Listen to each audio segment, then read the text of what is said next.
Johannes Kepler, the genius behind our solar system. When we think of Johannes Kepler, we usually think in abstractions. We think of clean diagrams in textbooks, of neat equations written in chalk, of three simple laws calmly explaining how planets glide around the sun with clockwork precision. Kepler, we are told, solved the solar system. But this version of Kepler, the tidy genius, the mathematical mind, floating safely above the mess of human history, is a myth, a convenient simplification, a way of separating discovery from the human cost that made it possible, because the truth is far darker. The real Johannes Kepler lived a life defined not by order, but by chaos, a life shaped by war, religious hatred, poverty, illness, exile, and terror. A life where superstition ruled the streets, even as reason struggled to be born. A life in which the same society that depended on his genius was fully prepared to burn his own mother alive as a witch. Kepler did not study the heavens from a position of comfort or safety. He did not enjoy the protection of powerful institutions or steady patronage. He was not celebrated in his own time the way later scientists would be. Most of his life was spent moving from city to city, fleeing persecution, chasing unpaid salaries, burying children, and defending himself and his family from the violence of an age that feared difference more than it valued truth. And yet, somehow, in the middle of this human nightmare, Kepler uncovered the hidden architecture of the cosmos. He showed us that planets do not move in perfect circles, as humanity had believed for nearly 2,000 years. He revealed that their speeds change, guided by an invisible influence from the sun. And finally, he uncovered a deep mathematical harmony, linking every planet into a single, unified system. These discoveries did not just improve astronomy. They shattered the old universe and built the new one. They paved the way for Newton's gravity, for Einstein's relativity, for every spacecraft that has ever left Earth. This is not just the story of scientific progress. It is the story of how reason survived an age of fear, how data defeated dogma, how one deeply religious man, searching for God's design, ended up rewriting humanity's understanding of nature itself. This is the tragic, extraordinary, and largely forgotten story of Johannes Kepler, the man who reached for the stars while living through a nightmare on Earth. Johannes Kepler was born on December 27, 1571, into a world tearing itself apart. Europe at the end of the 16th century was not merely changing, it was convulsing. The old medieval order was collapsing under the weight of its own contradictions. The Renaissance had revived ancient knowledge and human curiosity, encouraging people to question authority. The Protestant Reformation had fractured Christianity itself, turning neighbors into enemies and belief into a battlefield. And the scientific revolution, still in its infancy, was beginning to challenge humanity's deepest assumptions about the universe. It was a world balanced precariously between enlightenment and brutality, and Kepler was born directly into that fault line. He entered the world in the small imperial town of Weil der Stadt, in what is now Germany. His family, once respectable, had fallen into poverty. His grandfather had served as mayor, but that status had long since vanished. His father, Heinrich Kepler, was a mercenary, a soldier for hire, who drifted from conflict to conflict across Europe. When Johannes was still a boy, Heinrich abandoned the family entirely. He would never return. Years later, word reached them that he had likely died fighting in the Netherlands, another forgotten casualty of Europe's endless wars. Johannes's mother, Katharina, was left to raise the family alone. Katerina was a difficult woman, strong-willed, sharp-tongued, and deeply mistrusted by her neighbors. She had grown up around inns and taverns and had learned the practical knowledge of folk healing, herbs, poultices, home remedies passed down through generations of women. In a more rational age, this would have made her a village healer. In Kepler's age, it would later make her a suspect. Johannes himself was not a healthy child. He was born prematurely and spent much of his childhood sick. At the age of 4, he contracted smallpox. He survived, but barely. The disease left him with permanently weakened eyesight and damaged hands. His vision would never fully recover, an irony so sharp it borders on tragic. One of the greatest astronomers who ever lived would struggle his entire life to see clearly. Physically, he was weak. Socially, he was isolated. He was described as awkward, intense, and deeply unhappy as a child. But even early on, something about him stood out. He could calculate. Numbers came to him with ease. Patterns revealed themselves in his mind. Where other children saw confusion, Johannes saw structure. His grandfather noticed this gift and, despite the family's poverty, pushed for him to receive an education. Education, in Kepler's time, was not simply learning. It was salvation. Through a series of scholarships, Johannes advanced through Latin schools and theological seminaries, slowly climbing out of poverty on the strength of his mind alone. He was devout, deeply Lutheran, and originally planned to enter the clergy. To him, faith was not optional. It was the foundation of existence. This path led him to the University of Tübingen, one of the intellectual centers of Protestant Europe. At Tübingen, Kepler studied theology, philosophy, mathematics, and astronomy. Officially, the university taught the traditional, earth-centered cosmology inherited from ancient Greece and refined by Ptolemy. In this model, Earth sat motionless at the center of the universe, while the planets and stars revolved around it in perfect circles. But privately, quietly, another idea circulated. Kepler's astronomy professor, Michael Mastlin, was one of the few scholars in Europe who secretly accepted the radical theory proposed decades earlier by Nicholas Copernicus, that the Sun, not the Earth, lay at the center of the planetary system.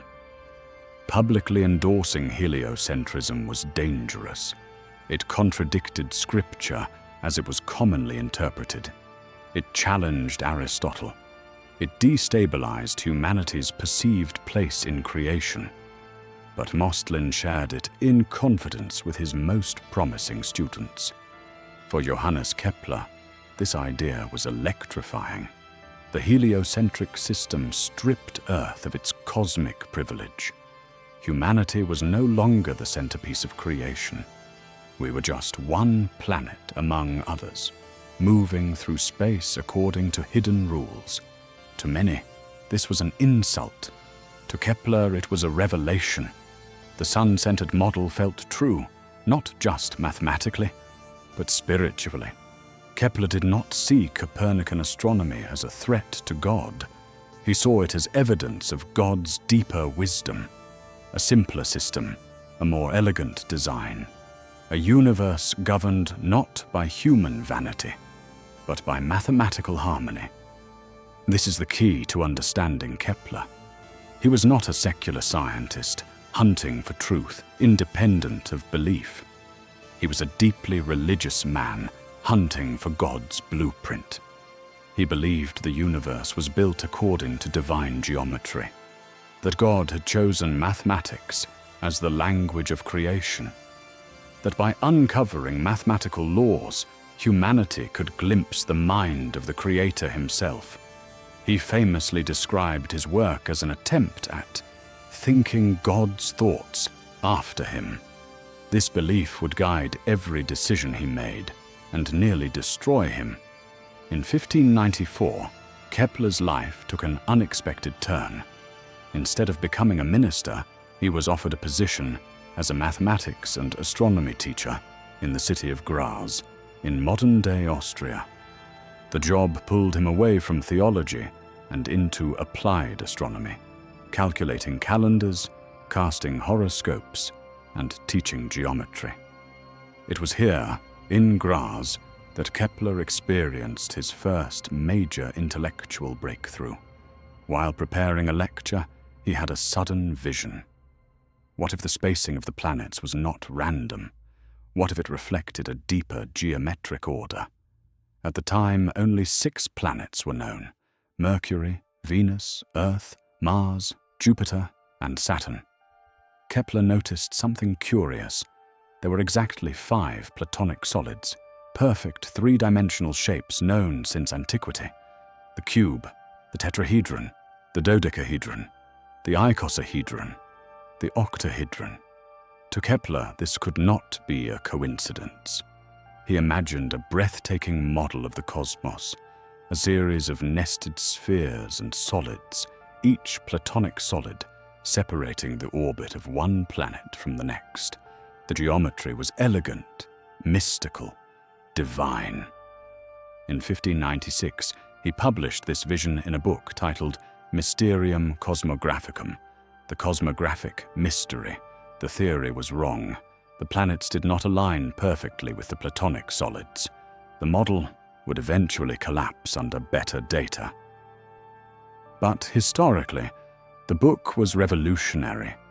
It was the first serious attempt to explain the entire solar system with a single mathematical principle. It was openly Copernican, and it boldly declared that the universe was governed by discoverable laws. Kepler sent copies to leading astronomers across Europe. One of them replied. His name was Tycho Brahe.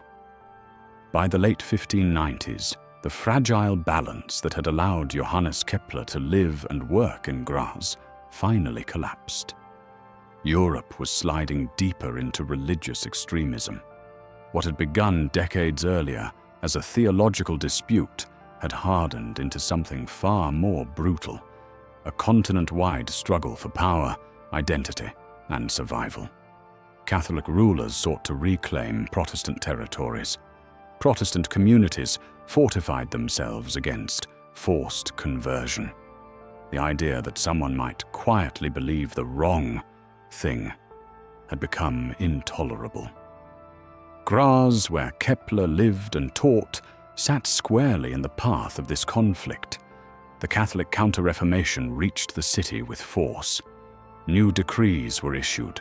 Protestant teachers were ordered to convert or leave. Churches were seized. Books were banned. Faith was no longer private. It was enforced. Kepler, a devout Lutheran who had never hidden his beliefs, suddenly found himself in danger. The ultimatum was blunt: convert to Catholicism or go into exile. For Kepler, conversion was not an option. His faith was not political. It was personal. It was woven into every part of his identity, including his science. To renounce it would have felt like a betrayal, not only of God, but of the very universe he believed God had created. So in the year 1600, Johannes Kepler became a refugee. He fled Graz with his wife, Barbara, and their children, abandoning their home, their possessions, and what little stability they had managed to build. They left behind friends, income, and safety, carrying only what they could transport on the road. Kepler was now unemployed, homeless, and desperate. But he remembered something. Years earlier, he had exchanged letters with a famous astronomer, an eccentric Danish nobleman whose reputation was legendary. A man with unparalleled astronomical data. A man who might need exactly what Kepler had to offer. That man was Tycho Brahe. and so Kepler set out for Prague, the court of Rudolf II. Prague, at the dawn of the 17th century, was a strange place. It was the seat of the Holy Roman Emperor, Rudolf II, one of the most enigmatic rulers in European history. Rudolf was a patron of the arts, alchemy, astrology, and science. He surrounded himself with painters, mystics, mathematicians, and philosophers. His court was less a center of political power and more a cabinet of curiosities. Rudolf believed deeply in astrology. He wanted predictions, horoscopes, signs of destiny are written in the heavens, and for that he needed astronomers. Tycho Brahe had become his prized possession. Tycho was already famous across Europe. He had built massive observatories, employed teams of assistants, and spent decades recording the precise positions of stars and planets with an accuracy never before achieved. He had done all of this without a telescope, using enormous mechanical instruments of his own design. But Tycho was also controversial. He rejected Copernicus's heliocentric model, but he also rejected the old Earth-centered system. Instead, he proposed a strange compromise. The planets orbited the Sun, but the Sun orbited the Earth. It was a model designed to preserve observational accuracy without offending religious doctrine. Rudolf didn't care if it was correct. He cared that it worked. Kepler arrived at this court as an outsider, poor, awkward, intensely serious. He lacked Tycho's noble status, social grace, and political savvy. But he possessed something Tycho did not. He could make sense of the numbers. The first meeting between Johannes Kepler and Tycho Brahe in 1600 was tense. Tycho was imposing, physically and socially. Tall, flamboyant, and aristocratic, he carried himself like a man accustomed to being obeyed. His life read like legend.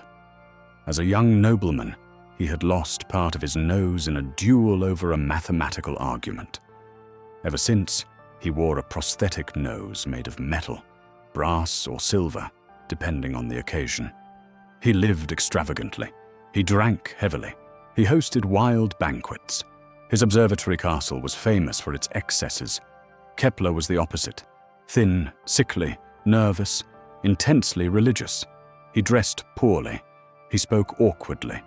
His mind lived in abstractions, not courtly politics. Where Tycho dominated rooms, Kepler barely occupied them. And yet, Tycho recognized something in him. He saw the danger. Kepler was brilliant. Brilliant enough to steal Tycho's life's work if given access to the data. And Tycho had guarded that data obsessively for decades. So Tycho made a calculated decision. He hired Kepler, but he kept him on a leash. Kepler was given a title, a place at court, but not the thing he needed most: full access to Tycho's observations. Instead, Tycho handed him partial datasets, small problems, controlled assignments, and the biggest of these was Mars. Mars had haunted astronomers for centuries. Unlike other planets, Mars behaved badly. Its motion through the sky didn't match predictions. Sometimes it sped up, sometimes it slowed down. Sometimes it appeared to reverse direction entirely, looping backward in a phenomenon known as retrograde motion. Ancient astronomers had responded to this problem with complexity. They layered circle upon circle, epicycles stacked on epicycles, until the system barely held together. It worked just enough to predict positions, but it explained nothing. Copernicus simplified the system by placing the Sun at the center, but even his model required circles, and even his predictions for Mars were slightly wrong. Tycho's own hybrid system couldn't solve Mars either. So he handed the problem to Kepler. On the surface, it looked like an honor. In reality, it was a trap. Mars was the most difficult planetary orbit to calculate with precision. It required massive datasets, careful corrections, and endless calculations. Tycho likely believed it would keep Kepler busy for years, without ever giving him enough information to threaten Tycho's authority. Kepler accepted without hesitation. He didn't yet realize that Mars would consume the next decade of his life. Tension, control, and sudden death. The collaboration quickly became toxic. Kepler demanded data. Tycho withheld it. Kepler accused Tycho of jealousy. Tycho accused Kepler of ingratitude. They argued constantly about money, status, and credit. At one point, Kepler stormed out, furious and humiliated. But Tycho summoned him back. Despite the conflict, Tycho knew something crucial. He could not complete his work without Kepler. And Kepler knew something equally crucial. Without Tycho's data, his life's work would die unfinished. They were bound together by necessity. Then, suddenly, everything changed. On October 24th, 1601, Tycho Brahe attended a lavish banquet in Prague. According to contemporary accounts, he became violently ill afterward. 11 days later, he was dead. The official cause was urinary retention, possibly a burst bladder. But rumors spread almost immediately. Some whispered of poisoning. Some suggested mercury. Centuries later, speculation would even implicate Kepler himself, though there is no credible evidence for this. What is certain is this: Tycho died unexpectedly, without securing his legacy.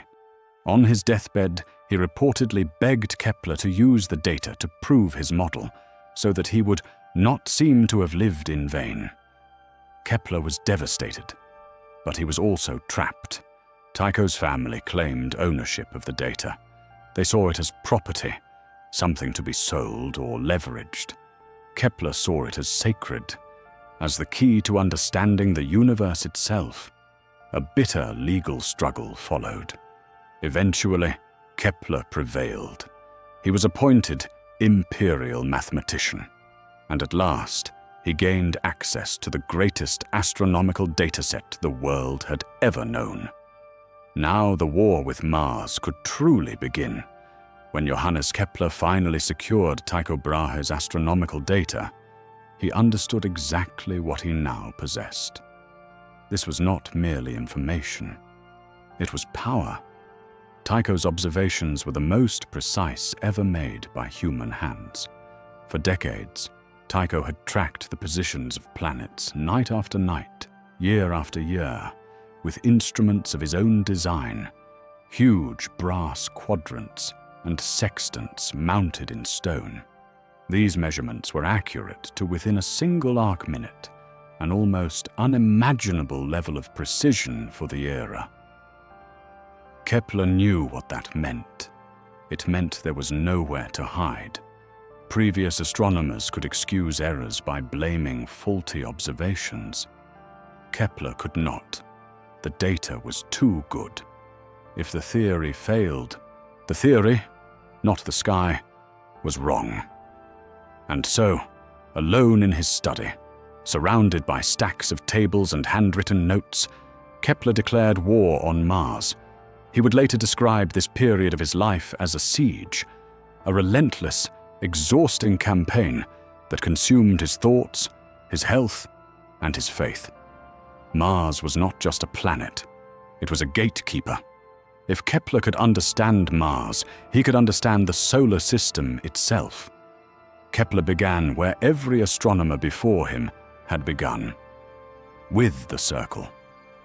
For nearly 2,000 years, the circle had been sacred. Philosophers from Plato to Aristotle had declared it the perfect shape, endless, symmetrical, divine. Medieval theologians embraced it as evidence of God's perfection. The heavens, they insisted, must move in circles because imperfection belonged only to the corrupt earth below. Kepler believed this too. In fact, he wanted it to be true. The circle fit his theology. It fit his aesthetics. It fit his belief in divine harmony. So he tried to force Mars into a circular orbit. Again and again. He constructed one circular model after another, adjusting centers, shifting epicicles, and recalculating parameters. Each attempt required months of calculation, all done by hand. Thousands of numbers, endless corrections, no shortcuts, no calculators, no computers. And every time the same thing happened. The model would almost work. Almost. For most of Mars's orbit, the predictions lined up beautifully with Tycho's observations. But at certain points, critical points, the model failed. The planet would appear slightly ahead of where it should be, or slightly behind.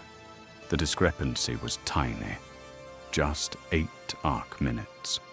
To anyone else, this error would have been meaningless. 8 arc minutes was barely perceptible in the sky. Many astronomers would have rounded it away. They would have declared victory and moved on. But Kepler refused. He trusted Tycho's data completely.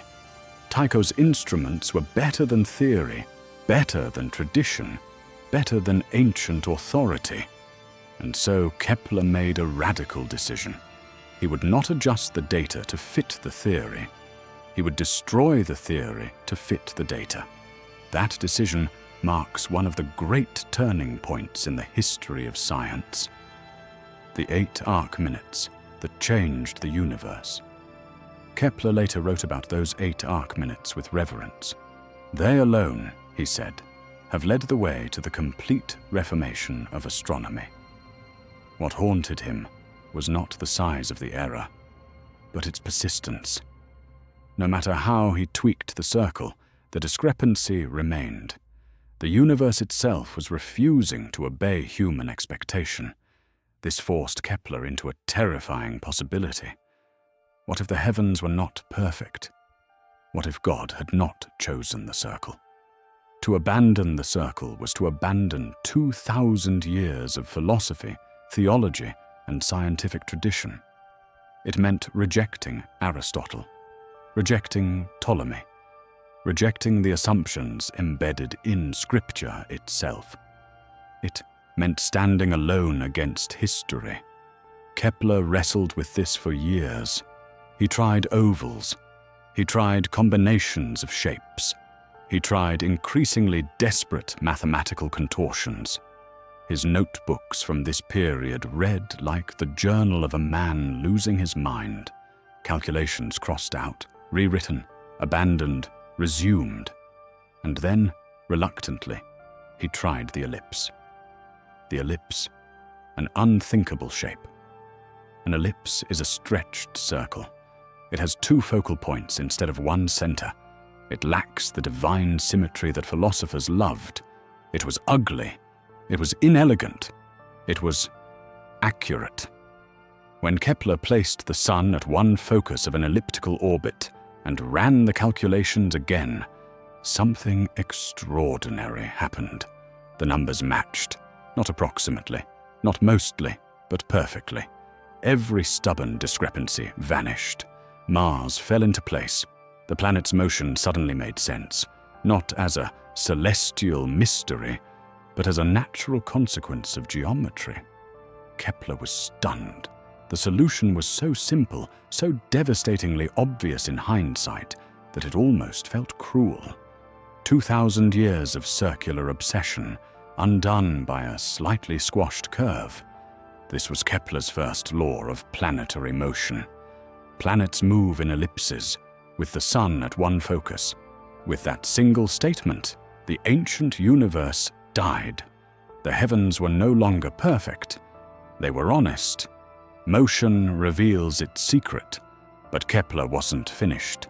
As he worked through the implications of the elliptical orbit, another pattern emerged, one even more radical.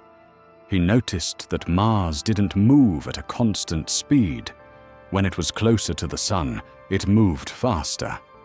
When it was farther away, it slowed down. This wasn't a visual illusion. It wasn't an episical artifact. It was real. Kepler searched for a mathematical expression that captured this behavior. After years of experimentation, he discovered it. A line drawn from the sun to a planet sweeps out equal areas in equal times. This was Kepler's second law. It meant that planetary motion was dynamic, alive, governed by something emanating from the sun itself. For the first time in history, astronomy was no longer just geometry. It was physics. Kepler speculated that the sun exerted a force, perhaps magnetic, that weakened with distance. He didn't have the mathematics to describe it fully, but he understood its consequence. The sun controlled the planets. This idea was revolutionary. For centuries, philosophers had imagined planets carried along by invisible crystalline spheres or guided by angels. Kepler rejected that entirely. The universe, he believed, operated through natural laws, not supernatural intervention. In 1609, he published these discoveries in Astronomia Nova, a new astronomy. The title was not an exaggeration. Astronomy had been reborn. While Johannes Kepler had succeeded in bringing order to the heavens, his life on Earth was descending into disorder. The irony was cruel. At the very moment he had proven that the universe obeyed elegant mathematical laws, his own world was governed by instability, fear, and violence, forces no equation could tame. His position as imperial mathematician in Prague offered prestige, but little security. Emperor Rudolf II was a strange and unreliable patron. He was fascinated by art, astrology, alchemy, and science, but he was also deeply unstable, prone to paranoia and long bouts of depression. He ruled poorly, and as political tensions rose across the empire, his authority weakened. As Rudolf's grip on power slipped, so did Kepler's income. His salary was often delayed for months, sometimes years. Kepler lived constantly on the edge of poverty, borrowing money, selling personal belongings, and moving his family whenever survival demanded it. Then came the personal losses. In 1611, Prague descended into chaos. Political unrest turned violent. Rudolf was forced to abdicate in favor of his brother. The court dissolved, and in the middle of this upheaval, Kepler's wife, Barbara, who had shared his years of exile and hardship, fell gravely ill. She died later that year. Not long after, one of Kepler's young sons died as well, taken by smallpox. Kepler was shattered. He had buried children before. Infant mortality was common, but the cumulative weight of grief was becoming unbearable. His letters from this period reveal a man exhausted in body and spirit, clinging to faith while surrounded by loss. With Rudolf gone, Kepler lost his position and his home yet again. He gathered his remaining children and fled Prague, eventually settling in the city of Linz, where he accepted a modest post as a district mathematician. It was a step down in status, but it offered something he desperately needed: temporary stability. Or so he thought. As Kepler tried to rebuild his life, another blow landed, this one aimed directly at his soul. Despite being one of the most famous Protestant intellectuals in Europe, Kepler's theological views were considered unorthodox, even among Lutherans. He rejected certain doctrines and refused to sign confessions of faith he believed were politically motivated rather than spiritually honest. In 1612, the Lutheran Church excommunicated him. For a deeply religious man, this was devastating. Kepler did not see himself as a heretic. He believed he was serving God through truth, and yet he now found himself rejected by the very institution that had once nurtured him. He was isolated, no longer protected by court patronage, no longer accepted by the church, living in a Europe sliding steadily toward total war. And then came the accusation that would consume the next 6 years of his life. It began quietly in Kepler's hometown. An old woman claimed she had fallen ill after a dispute with Katharina Kepler, Johannes's mother. The accusation was vague, petty, and fueled by resentment. But in early 17th century Germany, vague accusations were enough. Katharina was already an easy target. She was elderly. She was sharp-tongued. She practiced folk medicine. She lived alone. And she was disliked. Soon, other accusations followed, each more grotesque than the last. Witnesses claimed she could appear through locked doors, that she had ridden animals to death, that she could transform into a cat, that she poisoned neighbors with enchanted brews. These were not metaphorical claims. They were deadly serious. Germany was in the grip of witch hysteria. Tens of thousands, mostly women, were being tried, tortured, and executed. In the region around Katharina's town alone, several women had recently been burned at the stake. When formal charges of witchcraft were filed against her in 1615, Johannes Kepler understood immediately what was at stake. If convicted, his mother would be tortured. If she confessed, whether true or not, she would be executed. There would be no appeal. Kepler dropped everything. He abandoned astronomical research. He put aside unfinished manuscripts. He spent his savings. He traveled endlessly between courts and towns, assembling a legal defense in a system that barely recognized logic. The greatest scientific mind of his age was now fighting medieval superstition, armed only with reason, persistence, and love for his mother. Before we go further, it's worth pausing here. Because stories like Kepler's are why this channel exists. If you're finding value in these deep dives into the human cost behind scientific progress, into the people who shaped our world while paying a terrible price for it, consider supporting the channel by liking this video or subscribing. It helps ensure that these stories and the people behind them aren't forgotten again. Kepler's legal strategy was extraordinary. He read court records, studied legal precedents, analyzed testimonies line by line. He dismantled witness statements, exposing contradictions and motivations rooted in jealousy, fear, and personal grudges. Where others saw demonic influence, Kepler offered medical explanations. Where superstition demanded confession, he demanded evidence. In 1620, despite his efforts, Katharina was arrested.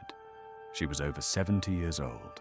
She was chained to the floor of a cold cell for 14 months. Authorities repeatedly threatened her with torture, showing her the instruments they would use if she refused to confess. Many accused witches broke at this stage. Katharina did not. She held out because her son told her to. Finally, in 1621, Johannes Kepler succeeded. Against all odds, Katharina Kepler was acquitted. It was a rare victory for reason in an age of fear. But the ordeal had destroyed her health. 6 months after her release, she died. Kepler had saved his mother from the flames, but not from the trauma. Even after the trial that nearly destroyed his family, Johannes Kepler did not abandon his search for order. If anything, the chaos of his life only sharpened his conviction that somewhere, beyond war, beyond superstition, beyond human cruelty, there existed a deeper harmony, a structure that did not bend to fear or power, a truth written into the fabric of the universe itself. Kepler had spent years dismantling the old cosmos. He had killed the perfect circle. He had shown that planets moved faster and slower under the influence of the sun, but in his mind, the work was still incomplete. He had described how the planets moved. He still wanted to know why they belonged together at all. From the very beginning of his career, Kepler had been haunted by an idea inherited from the ancient Greeks, the music of the spheres. Plato and Pythagoras had imagined that the planets, moving through space, produced a kind of celestial harmony, tones and ratios too subtle for human ears, but mathematically real. Most astronomers dismissed the idea as poetic metaphor. Kepler did not. To him, harmony was not decoration. It was evidence. He believed God had designed the universe using the same principles that governed music and geometry: ratios, proportions, symmetry. If the solar system was truly a unified creation, then its structure should reveal a hidden mathematical relationship linking all the planets together. This obsession followed him through exile, poverty, and grief. And in the city of Linz, even as Europe descended into one of the bloodiest conflicts in its history, Kepler returned to this final question. The year was 1618. The 30 Years' War had begun. What started as a religious conflict between Protestant and Catholic states quickly spiraled into a catastrophic struggle that devastated Central Europe. Entire regions were burned. Cities were besieged. Famine and disease followed armies wherever they marched. Linz itself would eventually be attacked. Kepler lived in a world collapsing around him, yet his mind was fixed on something eternal. He worked in isolation, surrounded by books, manuscripts, and memories of loss. He was remarried by this point, trying to rebuild a family life while continuing his research. His finances remained unstable, his position precarious, but intellectually, he was approaching his final revelation: Harmonics Mundi. In 1619, Kepler published what he considered his greatest work, Harmonices Mundi, The Harmony of the World. The book was strange by modern standards. It combined geometry, musical theory, philosophy, theology, and astronomy in a single sweeping vision of creation. Kepler assigned musical intervals to planetary motions. He described the planets as singing different melodies as they moved along their orbits, faster near the sun, slower when distant. Much of this was mystical, but buried deep within the book, almost hidden among the metaphysics, was one of the most important discoveries in the history of science. Kepler had been comparing the orbital periods of planets, the time it took each one to complete a full revolution around the sun, with their distances from it. And then he saw it. A simple, elegant relationship. The square of a planet's orbital period is proportional to the cube of its average distance from the sun. This was Kepler's third law. Unlike his earlier discoveries, this law did not apply to a single planet. It applied to all of them. It revealed that the solar system was not a collection of independent paths, but a single, unified structure governed by one mathematical rule. With this law, Kepler achieved what he had sought his entire life. He had found the harmony. The first law gave the shape of planetary orbits. The second law gave the motion along those orbits. The third law gave the architecture of the entire system. It meant that if you knew how far a planet was from the sun, you could predict how long its year would be. If you knew its year, you could calculate its distance. The solar system became predictable, knowable, governed by law rather than mystery. Kepler did not yet know why the law worked, but someone else would. In the decades following Kepler's discoveries, a young English mathematician named Isaac Newton would study his work closely. Newton realized that Kepler's laws were not arbitrary. They were the natural consequences of a single force acting across space: gravity. Kepler had described the celestial dance. Newton named the choreographer. Together, their work completed the transformation of astronomy into physics and cemented the foundations of modern science.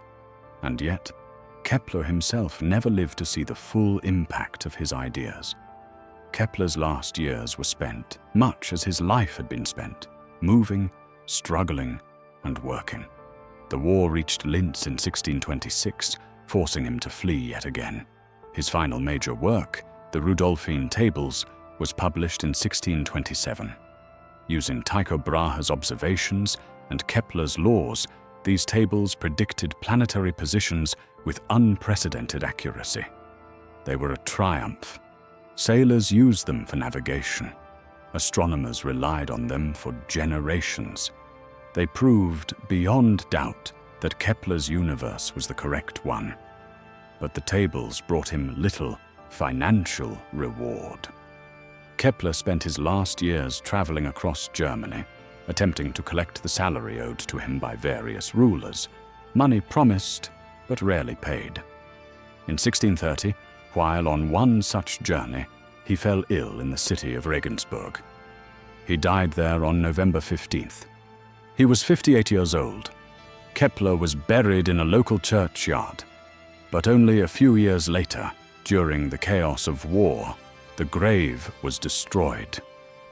No marker remains. The man who mapped the heavens was left without a resting place on Earth. So what is Johannes Kepler's true legacy? It isn't just 3 laws printed in textbooks. It is the moment humanity chose evidence over assumption. The moment measurement outweighed tradition. The moment the universe stopped being perfect and started being real. Kepler lived with one foot in the ancient world of mystical geometry and the other in the emerging world of modern science. He began his search, looking for divine symbols, Platonic solids, hidden harmonies, the music of the spheres. He ended it by uncovering the cold, beautiful mathematics that governs every planet, every orbit, every mission that leaves Earth today. He trusted the numbers, even when they shattered his expectations. He followed the data, even when it left him isolated. He chose truth, even when the world around him chose fear. And that may be the most Keplerian lesson of all, that the universe does not reveal itself to those who demand comfort, but to those who endure doubt and keep going anyway. If this story meant something to you, help us keep these forgotten lives alive. Like the video, subscribe, and tell me in the comments which mind from history you want us to uncover next. Because behind every discovery is a human story the world almost erased. Until next time, stay curious.